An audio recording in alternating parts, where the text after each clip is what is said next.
છોટાઉદેપુર જિલ્લાની સ્થાનિક સ્વરાજ્યની ચૂંટણીના પરિણામો જાહેર થયા છે, જેમાં નસવાડીની પાલા તાલુકા પંચાયતની ચૂંટણીમાં 81 મતની લીડથી કોંગ્રેસ આ બેઠક પર જીત મેળવી છે, તો તાંદલજા બેઠક પર 2254 મતોથી ભારતીય જનતા પાર્ટીના ઉમેદવાર જીત મેળવી છે।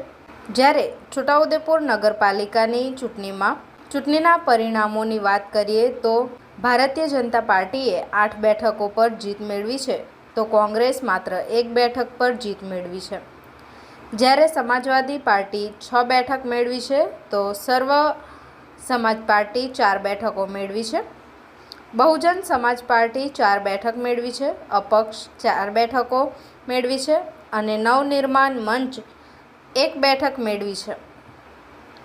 આમ 7 વોર્ડની 28 બેઠકોમાં બોર્ડ બનાવવા 15 સભ્યોની જરૂર પડતી હોય છે, પરંતુ સિંગલ લાર્જેસ્ટ પાર્ટી તરીકે કોઈ પાર્ટીને બહુમતી મળી નથી, પરંતુ ભારતીય જનતા પાર્ટી, સર્વ સમાજ પાર્ટી અને અપક્ષનો ટેકો લઈ બોર્ડ બનાવે તેવા હાલ સમીકરણો રચાઈ રહ્યા હોવાની ચર્ચા ચાલી રહી છે।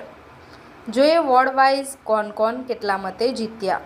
નંબર 1 માં દાલ જે કોંગ્રેસના ઉમેદવાર છે તેમને 712 મત મળ્યા છે। નજમાબેન મલા અપક્ષના ઉમેદવાર છે તેમને 773 મત મળ્યા છે।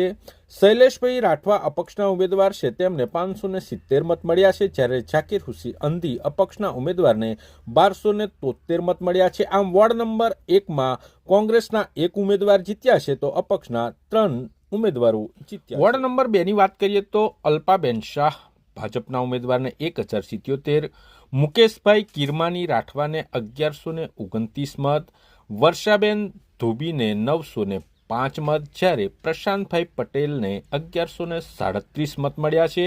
આમ વોર્ડ નંબર 2 માં ભારતીય જનતા પાર્ટીની આખી પેનલ વિજેતા થતા આ વોર્ડમાંથી 4 સભ્યો ભાજપાના ચૂંટાયા। વોર્ડ નંબર 3 ની વાત કરીએ તો વોર્ડ નંબર 3 માં સર્વ સમાજ પાર્ટીના 3 સભ્યોમાં મધુબેન દિલીપભાઈ રાઠવાને 486 મત મળ્યા છે, અસ્માબેન હનીફભાઈ પઠાણને 610 મત મળ્યા છે, ઝાકીર હુસૈન મોહમ્મદ યુસુફ દડીને 621 મત મળ્યા છે, જ્યારે તસ્લીમ ખાન સલીમભાઈ પઠાણને 648 મત મળ્યા છે।